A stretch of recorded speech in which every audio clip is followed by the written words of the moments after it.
ahead of a recall election. Vice President Kamala Harris is going to be there tomorrow. Senator Elizabeth Warren joined Newsom at a rally over the weekend. It shows you just how seriously Democrats are taking the possibility that Newsom is going to be recalled and is in real trouble. But more importantly, why is Deep Blue California even a focus for the White House this week? Someone who knows a lot about recall elections, former Wisconsin Governor Scott Walker, Republican, who won his recall election back in 2012, the first governor in U.S. history to do so. Walker writing in a Washington Times op-ed, quote, "Things are bad in California and seem to be getting worse for Governor Newsom." Former Wisconsin Governor Scott Walker joins us now, president of the Young Americans Foundation. Good to see you. Appreciate it, sir. All right. You survived. You won a recall. What advice do you have for Gavin Newsom? Don't go to the French Laundry. I think more than anything, I thought you might go there. Well, the kicker is whether you're Republican or Democrat, the biggest Achilles heel anyone has in politics, particularly in a race like this, is hypocrisy. They're not even enough Republicans to even come close to winning this recall election.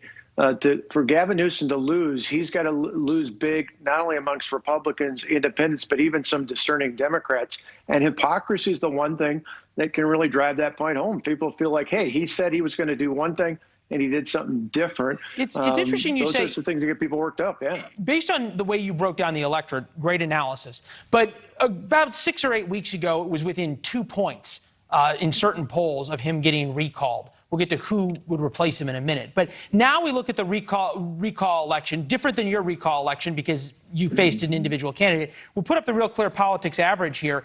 It's now widened almost to 8 points. Spread, no, do not remove, 8.6%. He's widening the spread, and you say he's still in trouble. Why? Well, I think if you look at the specifics, you look at a state that has #1 in the nation for homeless population. In fact, about almost a quarter of all the homeless people in the entire country live in California.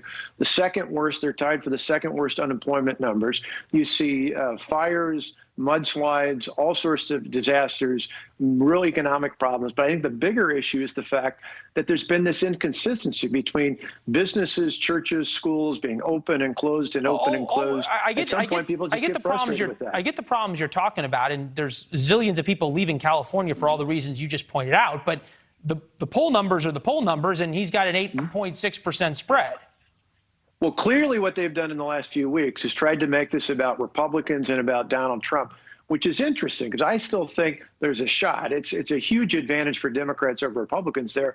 But for Newsom and his allies to blame Republicans on this when the media there for years has been telling them the Republican Party is almost non-existent, for them to say that Donald Trump is responsible for this when it was almost a 2-to-1 margin for Biden in that state, I think really underestimates the fact that there are people upset, including a lot of Democrats, who just had it with Gavin Newsom and his hypocrisy. Fair enough about making a referendum. And the video proves that, because if you look at a lot of the clips of Gavin Newsom out there, it says stop the Republican recall is how they're branding it.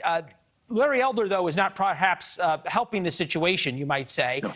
He is the leader now, the #1 candidate, a Republican who, shall we say, has some unusual views. This clip now from 2019 is being tossed around again. Take a listen.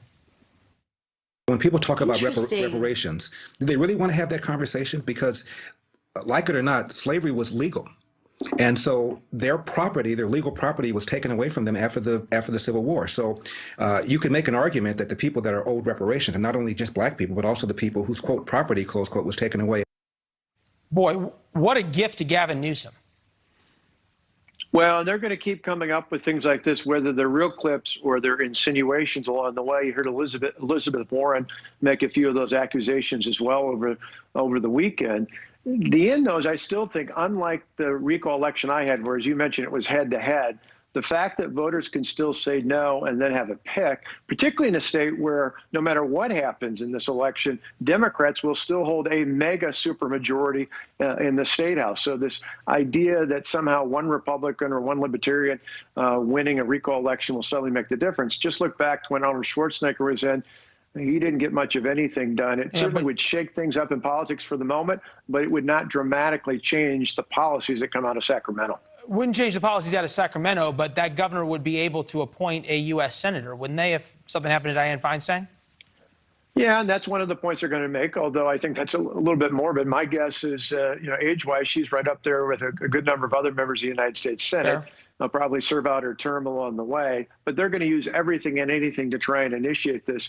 With Biden and Harris coming in, I don't know, in some ways, the fact that there even is a recall, let alone a close race, shows you just how disliked Gavin Newsom is. And even if he comes out winning, unless he wins by 20 points, this is going to be a net negative for him. Well, fair enough. And the fact that the president and vice president are flying all the way to California does show you that Democrats may have some internal polling, some turnout data that says things are a little tighter. Governor Walker, it's always great to see you, sir. Thank you. Thank you. Good to be with you. Yeah, pleasure's ours. All right, we've been talking about this growing pushback against COVID mandates, not only in our own country,